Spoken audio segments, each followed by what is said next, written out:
మహిళా సాధికార ప్రధాన ఎజెండాగా అంటే మహిళల కోసమే నేను ఉన్నా అని చెప్పి ఒక అధ్యక్షురాలు కవితక్క గారి గురించి ఒకసారి మనం ఈ వీడియో చేస్తున్నాం. కవితక్క ఆలియాస్ తెలంగాణ అమ్మగా పిలువబడుతుందని చెప్పి చాలామంది అంటున్నారు. టీఆర్ఎస్ పార్టీ పెట్టడం మహిళా శక్తి కోసమే అని చెప్పి, అణచబడుతున్న మహిళల కోసమే నేను అమ్మగా అయి శ్రీ శక్తిగా మహిళలను ఉద్ధరించడానికే వచ్చినా అని చెప్పి కవితక్క చెప్తుంది కదా. ఒక్కసారి నిన్న కవితక్క ఏం మాట్లాడిందో వీడియో చూసిన తర్వాత మనం మాట్లాడుకుందాం. మన స్టైల్లో అంటే తెలంగాణ రాజుబాయ్ స్టైల్లో మాట్లాడుకుందాం. ఒకసారి వీడియో చూస్తున్నాం, ఒకసారి చూడండి.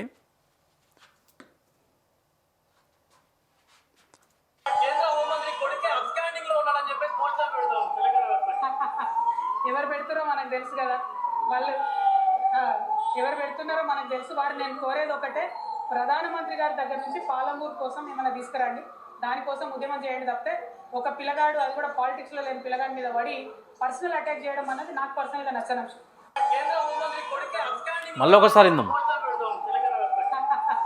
ఎవరు పెడుతున్నారో మనకు తెలుసు కదా, వాళ్ళు ఎవరు పెడుతున్నారో మనకు తెలుసు. వారు నేను కోరేది ఒకటే, ప్రధానమంత్రి గారి దగ్గర నుంచి పాలమూరు కోసం ఏమైనా తీసుకురండి, దానికోసం ఏమంటుంది కవితక్క? ప్రధాని మంత్రి నుంచి పాలమూరుకి ఏమైనా తీసుకురా అండి అంటుంది. ఈ కేసులు ఎవరు పెడుతుర్రో తెలుసు. రాజకీయంలో లేని ఆ అబ్బాయి గురించి ఎందుకని చెప్పి ఒక 3 మాటలు మాట్లాడింది. సరే, ఇదంతే షార్ట్ కావట్టు, ఏదో చిన్నగా ఉంది వీడియో, కానీ ఇంకా మాట్లాడింది అక్క. ఆ వీడియో ఒకసారి ప్లే చేసుకొని చూడురి, తెలుస్తుంది మీకు ఏం మాట్లాడిందని చెప్పి. నేను ఇక్కడ ఏమంటున్నానంటే, ఈరోజు తెలంగాణలో ఒక ఆడబిడ్డ పైన అత్యాచారం జరిగిందని చెప్పి యావత్ తెలంగాణ ప్రజలు లబోదిబో అని మొత్తుకుంటున్నప్పుడు, ఒక మహిళా శక్తిగా మీరు ఉన్న హోదాలో ఉన్నప్పుడు కవితక్క దగ్గర మైకు పెడితే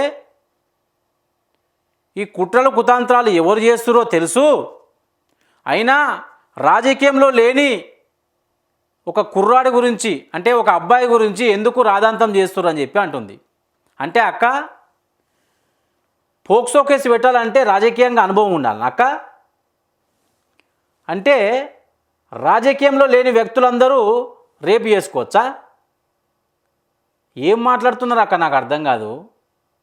ఒకసారి మీకు స్క్రిప్ట్ ఏమైనా రాసిచ్చి రాలేకుంటే మీరే మాట్లాడుతున్నారా? పార్టీ పెట్టిన రోజు ఏం మాట్లాడిర్రు, ఇప్పుడేం మాట్లాడుతుర్రు? పార్టీలో పార్టీ పెట్టినప్పుడు ఏం మాట్లాడారు గుర్తుందా అక్క? ఒకసారి గుర్తు చేసుకోండి అక్క. ఒకసారి మహిళల కోసమే నేను ఉడుతున్నా, మహిళల కోసమే నేను ఈ జెండా పట్టినా, మహిళల కోసమే నేను ఈ గద్దె పెట్టినా, మహిళల కోసమే నేను గద్దెక్తా అన్నారు కదా. మరి సాటి ఆడదానిగా ఈరోజు తెలంగాణలో ఒక అమ్మాయి మీద అత్యాచారం జరిగిందని చెప్పి పోలీస్ స్టేషన్లో కంప్లైంట్ ఉన్నా కానీ మీ ముంగట మైకి పెడితే రాజకీయంలో లేని వ్యక్తికి రాజకీయంలో లేని ఒక అబ్బాయి గురించి ఎందుకు మాట్లాడుతున్నారు అంటారా? ఇదేనా అక్క మీరు మాట్లాడేది? యావత్ తెలంగాణ ప్రజలు అందరూ చూస్తున్నారు మీ వీడియోస్. తెలంగాణలో ఉన్న ఆడపడుచులు అందరూ ఈరోజు మీ పార్టీ గురించే మాట్లాడుకుంటున్నారు. కుండ వలిగింది ముందే అని చెప్పి. అంటే మీ మాటలు ఇప్పుడో తెలిసినాయి కాబట్టి తెలంగాణ ఆడపడుచులకు ఇప్పుడు అర్థమైంది.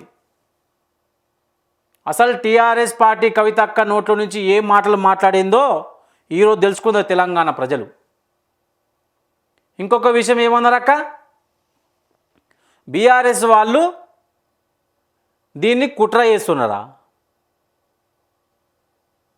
బీఆర్ఎస్ ప్రభుత్వము సామాన్య ప్రజలకు ఎక్కడ కష్టమైనా ప్రశ్నిస్తుందని చెప్పి నేను ఎన్నో వీడియోస్లో మొత్తుకున్నా. ఎందుకంటే వాళ్ళు చేస్తున్నారు కాబట్టి. సరే, ఇప్పుడు బీఆర్ఎస్ ప్రభుత్వం దీన్ని బయటికి తీసుకురాకపోతే దీని లోపలనే దీన్ని ఏమో అమ్మాయి మీద మర్డరా, లేకుంటే అమ్మాయి మీద కిరోసిన్ పోసి చంపడమా, లేకుంటే డబ్బులు ఇచ్చి ఈ కేసును పక్కదోవ పట్టించునా? రేపు చేసినోడు బాగానే ఉన్నాడు, కేసు పెట్టినా అరెస్ట్ చేయని పోలీసు వాళ్ళు మంచిగా ఉన్నారు. కానీ ఈ విషయాన్ని బయటికి తీసుకొచ్చిన బీఆర్ఎస్ మీద మీరు విషయాన్ని జిమ్ముతున్నారు. ఇక్కడ మీకు మాట్లాడవని చెప్పి మైక్ ఎందుకు ఇచ్చిర్రాక? ఒక ఆడబిడ్డకు అమ్మ అని చెప్పుకుంటున్నావు కదా, సాటి ఆడదానిగా ఆ అమ్మాయికి ఏమన్నా న్యాయం జరుగుతుంది కావచ్చు అని చెప్పి సోషల్ మీడియానో లేకుంటే మెయిన్ మీడియాలో వచ్చి నీ ముంగట మైకులు పెడితే నువ్వు మాట్లాడే మాటలు గివి ఈరోజు. తెలంగాణ ప్రజలు ఇప్పటికైనా కొంచెం ఈ వీడియోలు చూడండి. ఆ అడ్డమైన వీడియోస్ అని చూడకుండా కొంచెం ఈ వీడియో చూడరు, సోయేస్తుంది. ఇంకేం మాట్లాడింది అక్క? ప్రధాని నుండి పాలమూరుకి ఏమన్నా తీసుకొచ్చేటి అట. ఎవరు తీసుకురావాలక్క? ప్రధాని నుండి పాలమూరుకు ఎవరు అధికారంలో ఉన్నారు? ఎవరిని ప్రశ్నిస్తున్నారు? బీఆర్ఎస్ వాళ్ళు అధికారంలో ఉన్నారా? ఈ మాట మీరు ఎక్కడ చెప్పాలి? రేవంత్ రెడ్డి గారికి చెప్పాలి, కాంగ్రెస్ ప్రభుత్వానికి చెప్పాలి. ప్రధాని నుంచి పాలమూరుకి ఏమైనా తీసుకురండి కొట్లాడని చెప్పి, లేకుంటే బీజేపీ ఎంపీలకు చెప్పాలి. అంతేనా కాదా? తెలంగాణ ప్రజలారా కామెంట్ పెట్టుర్రయ్యా, కొంచెం తెలుస్తుంది మాకు కూడా నేను మాట్లాడేది అబద్ధమా లేకుంటే నిజమా అన్నది. రాజకీయాల్లో లేని వ్యక్తి గురించి మాట్లాడుకోవద్దట. అంటే బండి సంజయ్ గారు సొంతం మీ అమ్మ మీదనే కామెంట్ పెట్టారు కదా అమ్మ ఒకప్పుడు. మీ అమ్మ రాజకీయంలో ఉందా అసలు? మరి మీ అమ్మగారు రాజకీయంలో లేనప్పుడు మీ అమ్మగారి మీద మాట్లాడినప్పుడు ఎందుకు బయటకు వచ్చి ఒక మాట మాట్లాడలేదు అప్పుడు? మరి ఎవరు మీ గొంతు నొక్కింది అప్పుడు? తెలంగాణ ప్రజలు ఇప్పుడు ఏమర్థం చేసుకోవాలి మీరు మాట్లాడిన మాటలకు? అంటే మీరు అబ్బాయికి సపోర్ట్ ఇస్తున్నట్టేనా? మీ వీడియోలు చూసిన వ్యక్తి ఏం చేయాలి ఇప్పుడు? అందుకే అమ్మ, మనం గద్దెను ఎక్క ముందుకు ఒక మాట, గద్దెను ఎక్కినాక ఒక మాట, గివి ఉండద్దు ఎప్పుడైనా కానీ. తెలంగాణ ప్రజలు మీ నుంచి ఏం కోరుకోరు అంటే మహిళా శక్తికి ఒక రూపం వచ్చిందని కోరుకుంటున్నారు. కానీ మీ మాటలు చూస్తే ఇక్కడ అట్లా కనబడతలేదు. ఇప్పటికైనా యావత్ తెలంగాణ ప్రజలారా కొంచెం అర్థం చేసుకోండి. ఎవరు ఎట్లా మాట్లాడుతున్నారు, ఎవరు తెలంగాణకు న్యాయం చేస్తారు, ఎవరు తెలంగాణకు ఒక మంచి రూపం తీసుకొస్తారు, కొంచెం ఆలోచన చేయండి. ఒకసారి మన కవితక్క మీద ఒక పాట రాసుకున్నాం, ఆ పాట పాడుకుందాం. మరి ఈ పాట అయినా పాడుకున్నాక కూడా అక్క కవితక్క మారుతుంది కావచ్చు అని చెప్పి ఒక చిన్న పాట మీకోసం. ఆడదానికి ఆడదే శత్రువు అని మరోసారి నిరూపించిన అమ్మ ఓ కవితమ్మ, మీకోసమే ఈ గానం. అమ్మ ఓ కవితమ్మ, ఆనాటి మాటలు ఏమాయేనమ్మా. అమ్మ ఓ కవితమ్మ, ఈనాడు మాటలు మారినయమ్మా. అమ్మ ఓ కవితమ్మ, ఆనాటి మాటలు ఏమాయేనమ్మా. అమ్మ ఓ కవితమ్మ, ఈనాటి మాటలు మారినయమ్మా. అమ్మ ఓ కవితమ్మ, ఆడబిడ్డపై అణచివేత అంటూ మహిళా శక్తిగా మారిన అన్నావు. ఆడజాతికే అమ్మగా నన్ను పిలువమని పెద్ద చాటింపు చేశావు. నేడు తెలంగాణలో చెల్లెను దొక్కి బద్మాసు గాడికి వత్తాసు అయినావు. అమ్మ ఉగాదే అమ్మ, తెలంగాణ డమ్మివి అయినావమ్మా.